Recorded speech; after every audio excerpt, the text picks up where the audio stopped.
के चुनाव में राजनीतिक माहौल में एक्शन, इमोशन, ड्रामा और सटायर सब दिख रहा है। तो चुनावी बयानबाजी के चटकारे हमारे दर्शक भी लगा सके, इसे ध्यान में रखकर हम आपके लिए कुछ ऐसी ही चौकस खबरें लेकर हाजिर हैं। तो चलिए आपको लेकर चलते हैं चुनाव की चौकस खबरों के सियासी सफर पर।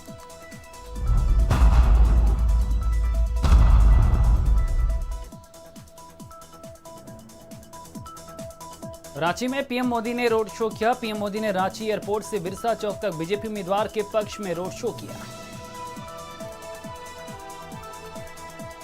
केरल के कुन्नूर लोकसभा के कोडाकी मतदान केंद्र में बूथ में निकला सांप। बूथ में सांप निकलने से काफी देर तक मतदान रोकना पड़ा।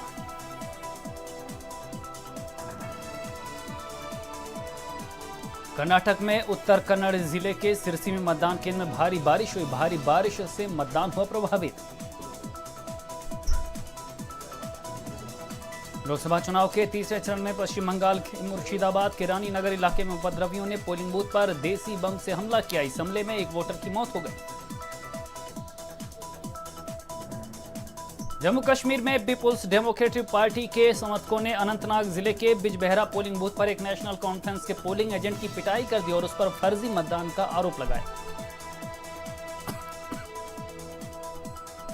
पश्चिम बंगाल में ममता बनर्जी ने पीएम मोदी पर निशाना साधते हुए कहा कि पीएम मोदी ने 5 साल विदेशों की सैर की है। पीएम मोदी टूर पर रहने वाले पहले पीएम है। 5 साल टूर पर ही रहे हैं पीएम मोदी। पीएम मोदी ने पश्चिम बंगाल में बाबुल सुप्रियो के लिए चुनावी जनसभा को संबोधित करते हुए ममता बनर्जी सहित विपक्ष पर निशाना साधते हुए कहा कि जो भ्रष्ट है उसी को मोदी से कष्ट है। दीदी की ये बौखलाहट तब और बढ़ जाती है कि जब मैं कहता हूं जो भ्रष्ट है उसी को मोदी से कष्ट है। बीजेपी ने उत्तर पश्चिमी दिल्ली लोकसभा सीट से पंजाबी सिंगर हंसराज हंस को अपना उम्मीदवार बनाया है। इस सुरक्षित सीट से उन्हें मौजूदा सांसद उदित राज की जगह पर पार्टी का टिकट दिया गया है। हंसराज हंस बीते कई सालों से बीजेपी से जुड़े हुए हैं। इतना ऑनेस्ट, इतने हार्ड वर्कर मेरा ख्याल नहीं हिस्ट्री में आफ्टर पार्टीशन हमें कोई ऐसा शख्सियत मिली जो नेशन को और इस मुल्क को अपलिफ्ट करना चाहे। तो मैं फिर फ़ैन हो गया। मैंने कहा बड़े फ़कीर दिल्ली में बैठे हैं तो छोटे फ़कीर कहाँ पैसे इकट्ठे कर रहे तालियाँ। तो मैंने बीजेपी ज्वाइन की। साहब ने करवाई, साहब ने आज यहाँ तक पहुँचा दिया। Thank you. अमेठी में प्रियंका का दिखा अनोखा प्यार। कांग्रेस के झंडे लगी साइकिल देख रुकी प्रियंका। साइकिल सजी देख प्रियंका ने रुकवाया काफिला। प्रियंका गांधी ने व्यक्ति से पूछा हालचाल। हवा में साइकिल गिरने पर प्रियंका ने खुद उठाया। प्रियंका ने कांग्रेस दफ्तर में युवक को बुलाया भी। मैं जाती हूँ, लोग दुरुस्त हैं।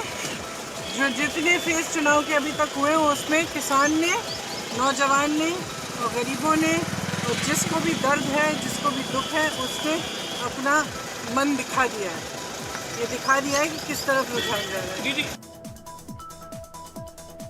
फिल्म अभिनेता सनी देओल की राजनीति में एंट्री हो गई है। दिल्ली स्थित पार्टी हेडक्वार्टर में सनी ने बीजेपी की सदस्यता ली। पार्टी हेडक्वार्टर में रक्षा मंत्री निर्मला सीतारमण ने उन्हें पार्टी में शामिल होने की पर्ची थमाई और फिर गुलदस्ता देकर उनका स्वागत किया। गुरदासपुर से बीजेपी ने सनी देओल को लोकसभा का टिकट दिया है। जिस तरह से मेरे पापा इस परिवार के साथ, अटल जी के साथ जुड़े थे, आज मैं यहाँ मोदी जी के साथ जुड़ने आया हूँ। उन्होंने देश के लिए बहुत कुछ किया है और मैं चाहता हूँ कि अगले 5 साल भी वही रहें, क्योंकि हम आगे बढ़ना चाहते हैं। जिस तरह से हमें आगे लाए हैं, हमें और आगे जाना है।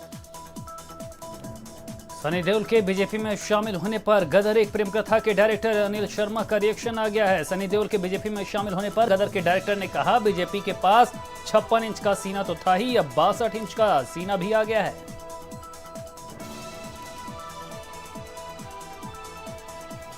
लोकसभा चुनाव 2019 के थर्ड फेज के लिए सैंड आर्टिस्ट सुदर्शन पटनायक ने पूरी बीच पर कलाकृति बनाकर लोगों से वोट डालने की अपील की। बिहार की मधेपुरा लोकसभा सीट से निर्दलीय उम्मीदवार पप्पू यादव ने गाया गाना, ये पब्लिक है, ये सब जानती है। पब्लिक है ये सब जानती है, पब्लिक है। हजी अंदर क्या है, अंदर क्या है, बाहर क्या है, सब जानती है, पब्लिक है। सर ये सब जानती है, चिंता मत कीजिए। केंद्रीय मंत्री और बीजेपी नेता गिरिराज सिंह ने कहा कि चुनाव आयोग को हरे झंडों के प्रयोग को प्रतिबंधित कर देना चाहिए। इस रंग के झंडों को अक्सर मुस्लिमों से जुड़े राजनीतिक और धार्मिक निकायों से जोड़कर देखा जाता है। उन्होंने आरोप लगाया कि घृणा फैलाते हैं और पाकिस्तान में इस्तेमाल होने की धारणा बनाते हैं। मैं वैसे भी पाकिस्तान जिंदाबाद कहने वालों के खिलाफ चुनाव लड़ रहा हूँ।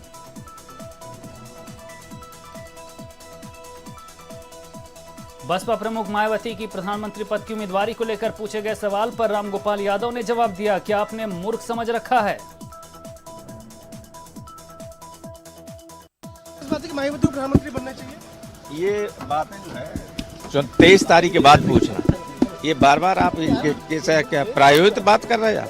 नहीं, आप जो है कौन इतना मूर्ख है जो आपके सवाल का जवाब अभी देगा? और हमें क्या मूर्ख समझते हैं? नहीं, हमें क्या मूर्ख समझते हैं आप? दिल्ली में पूर्वी दिल्ली सीट से नामांकन करने के बाद गौतम गंभीर ने कहा कि पिच कोई भी हो, दिल सच्चा होना चाहिए। जो काम मैं केवल क्रिकेटर रहने के नाते नहीं कर पा रहा था, बीजेपी की तरफ से टिकट मिलने के बाद जनता के लिए वो सारे काम कर पाऊंगा जिन मुद्दों पर मैं सवाल उठाता था। मेरे पास अब मौका है, जो मैं ट्वीट करता था उसको इम्प्लीमेंट करने का, वो सबसे ज़्यादा इंपॉर्टेंट है। आप देखें बहुत सारे लोग हर चीज़ पे, हर मुद्दे पे ट्वीट करते हैं, लेकिन ग्राउंड लेवल पे उतर के कुछ नहीं कर सकता। आज मेरे पास मौका है, बीजेपी ने मुझे मौका दिया है कि जो मैं ट्वीट करता था, जो मेरा विजन था, जो मेरे थॉट्स हैं, उसको कांग्रेस ने दक्षिण दिल्ली से बॉक्सर विजेंद्र सिंह को मैदान में उतारा है। विजेंद्र सिंह का मुकाबला बीजेपी के रमेश विधोड़ी और आम आदमी पार्टी के राघव चड्ढा से होगा। साउथ दिल्ली से मेरे को के लोगों ने मेरे को चुना है इस चुनाव के लिए, और कहते हैं मैं लोगों का विज्जू जो पहले भी था और अब भी हूँ और आगे भी रहूँगा। तो लोग मेरे को प्यार करते हैं सिर्फ बॉक्सिंग की वजह से। तो लेकिन जो कांग्रेस पार्टी ने मेरे को जो जिम्मेदारी दी है लोगों की सेवा करने की, तो मैं उसको भली भांति। गांधीनगर सीट पर लालकृष्ण आडवाणी ने अहमदाबाद में डाला वोट। लालकृष्ण आडवाणी बीजेपी के सबसे सीनियर लीडर हैं और 1991 से लेकर 2014 तक गांधीनगर सीट से सांसद भी रहे हैं। राफेल मामले में सुप्रीम कोर्ट ने कांग्रेस अध्यक्ष राहुल गांधी को आपराधिक अवमानना का नोटिस जारी किया। 30 अप्रैल को अगली सुनवाई होगी। मतदान से पहले पीएम मोदी ने अपनी मां हीराबेन का आशीर्वाद लिया। पीएम अपनी मां से मिलने घर पहुंचे थे। इस दौरान मां ने उन्हें मीठा खिलाया और आशीर्वाद के तौर पर चुनरी भी दी। पीएम नरेंद्र मोदी ने गांधीनगर के रानी पोलिंग बूथ पर अपना वोट डाला। पीएम मोदी खुली जीप में सवार होकर पोलिंग बूथ तक वोट डालने पहुंचे, जहां बीजेपी के अध्यक्ष अमित शाह ने उनका स्वागत किया। तीसरे चरण के लोकसभा चुनाव 2019 में पूर्व प्रधानमंत्री डॉक्टर मनमोहन सिंह ने असम के दिसपुर में अपना वोट डाला। मुलायम सिंह की एक्सक्लूसिव तस्वीर। बहू और पत्नी के साथ विमान में बैठे मुलायम सिंह यादव वोट करने के लिए निकले। मैनपुरी से आखिरी बार चुनाव लड़ रहे हैं मुलायम सिंह यादव। इटावा में सपा अध्यक्ष अखिलेश यादव ने डाला वोट। वोट डालने के बाद वोटरों से की मतदान की अपील।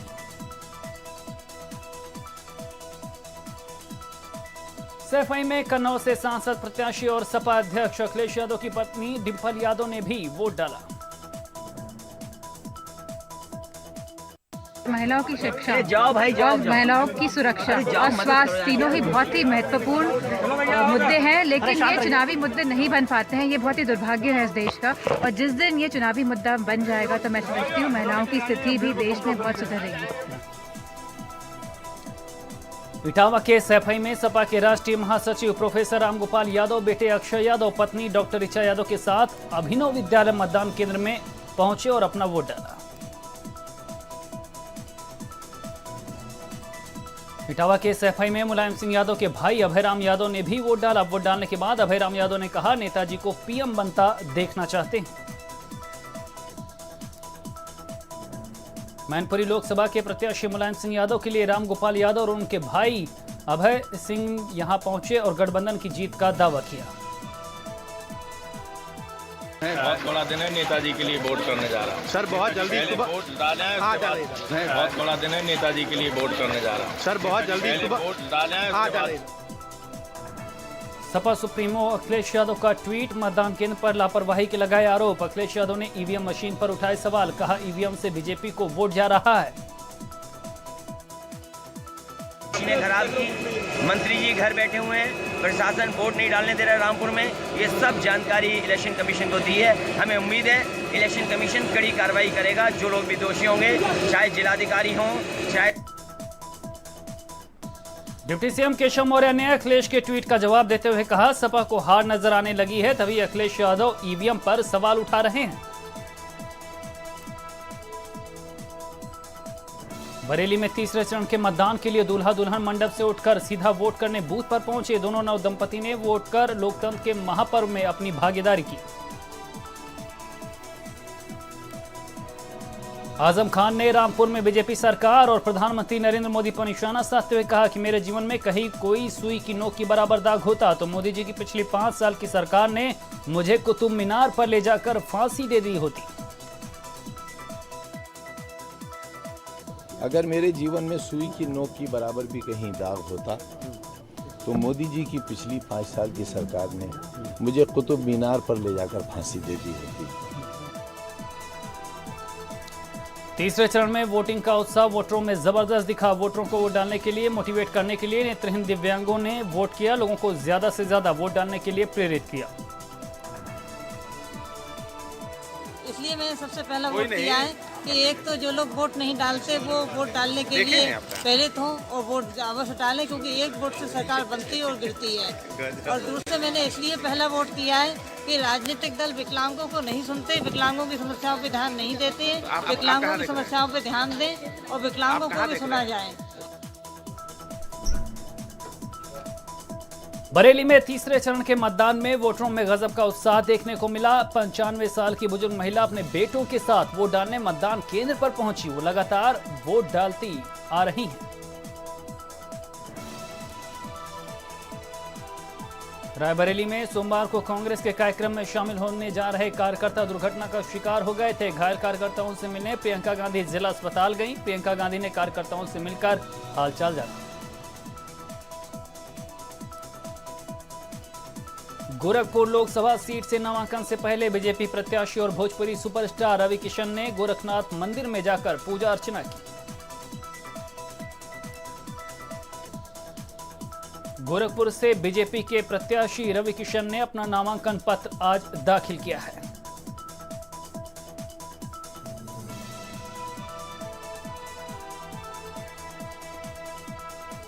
संभल लोकसभा में सम्मिलित मुरादाबाद की बिलारी विधानसभा के बूथ नंबर 2 से 31 पर बीजेपी कार्यकर्ताओं ने पीठासीन अधिकारी की पिटाई कर दी। बीजेपी कार्यकर्ताओं ने आरोप लगाया पीठासीन अधिकारी महिलाओं से बीजेपी की जगह सपा को वोट डलवा रहा था। बदायूं में भारत समाचार की खबर का असर। जिला निर्वाचन अधिकारी के निर्देश पर स्वामी प्रसाद मौर्य के घर पर सीओ सिटी और सिटी मजिस्ट्रेट ने की छापेमारी।